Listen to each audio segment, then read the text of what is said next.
Dream's response video was actually good. On Tuesday, the 19th of December 2023, Dream responded to his grooming allegations in an over hour-long video called The Truth. Not only does he respond to his grooming allegations, but he responds to nearly every single major situation that he has been involved in. Of course, in this video, I'm not going to go over every single situation, but a couple of situations he does bring up is his face revealing scandal, the speedrunning cheating, Manatreed, and more. This video went massively into detail about all of these situations that created a bad image for Dream. He went into stuff that he didn't necessarily need to go into, including the thirst trap allegations as well. As a thirst trap by parody accounts, and it's this. I'm supposed to be dead. It's definitely not a thirst trap, but it's not like I was sending it to somebody and being weird. I was just spamming photos on my public story. Oh no, George Not Found is giving him the Schlopperson. Oh no, oh no.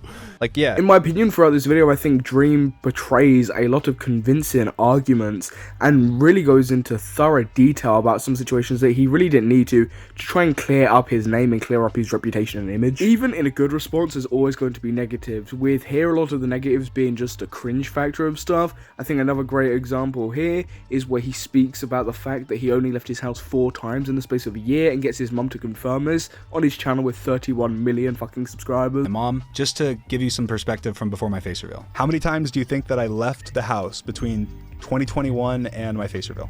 Wow, I don't know, 3? Maybe 4. What did I leave the house for whenever I left the house?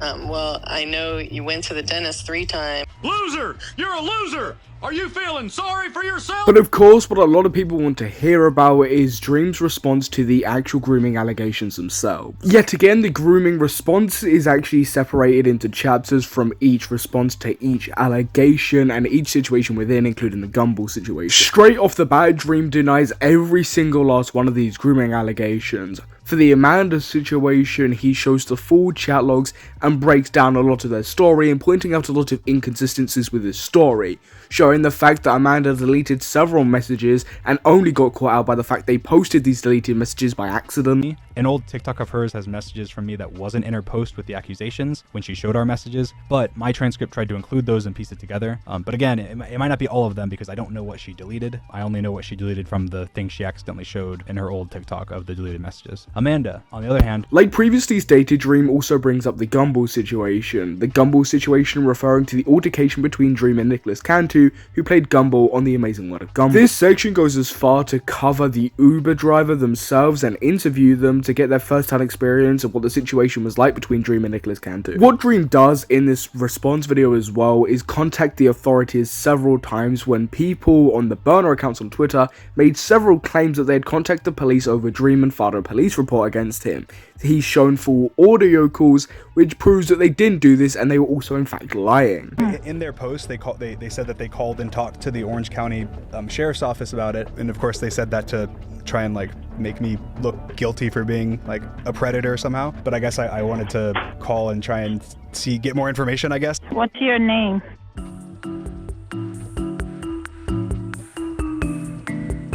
People are there, they're slandering you. There's nothing, and this is we have a very broad database.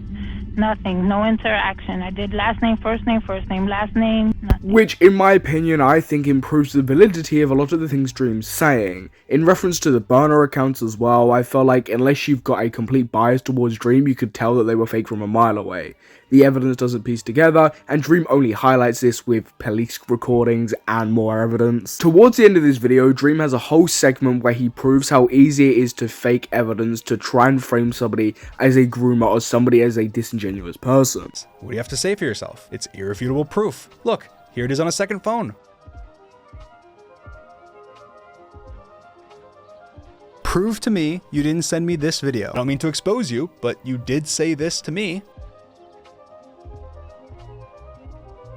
And I think that's disgusting. What do you have to say for yourself? What more proof do you need? I also have the cookies she sent me and a signed note from her. This is irrefutable evidence. You get the point. I made all of those pieces of evidence in 10 minutes with only free programs. What's stopping anyone from going and making a fresh account, faking evidence, and then accusing a person they hate of something vile. Be careful what you believe and ask questions. Believing real victims is important, but not believing fake victims is very important to real victims too. Yeah, again, I think Dream again hammers home another thing that a lot of people are bringing up at the moment about how easy it is to fake allegations and how gullible a lot of people are towards a lot of the evidence that comes out. A lot of the time you don't even need substantial evidence for a lot of people to flock to Twitter to agree with you. However, my only issue with this point is I feel like he neglects to mention how a lot of people are just biased towards the fact they don't like him in this section. Yes, he mentions it throughout the video, but again, a lot of people believe these burner accounts because they bought into the idea that Dream is a bad person. So when they see something like this, it's not only easy to meme, but it's also just easy to believe because, well,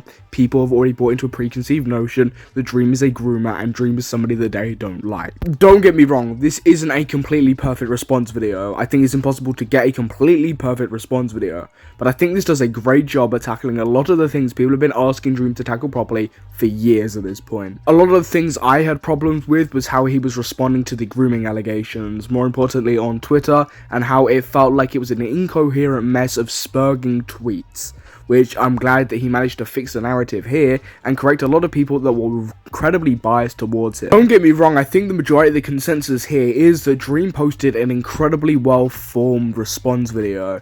But there's also people that are hating for the sake of hating, even people claiming that the video is full of lies without even watching it yet. Don't get me wrong, I really don't like Dream. I've made several videos on him and his Dream SMP and his stans. I don't like him one bit, but I think it's hard to deny here that he's made a good response video. There are of course people that are biased towards him because that's what he's cultivated online, is a group of people that just hate on Dream for the sake of hating. I think Harley TBS made a great point here. Actually watch Dream's response with an open mind and come to your own opinion, whatever that may be, without getting fed it by a content creator or Twitter user you like, including me. Don't be a sheep. Thanks. I would urge people to watch with an open mind. Honestly, watch with an open mind, even if you disagree with Dream and you've got preconceived notions against Dream, and you might even think that Dream is a groomer or a predator going into the video. Please watch with an open mind, because in my personal opinion, I think this is a good response video, and a video that answers a lot of questions that have been left unanswered for several years at this point.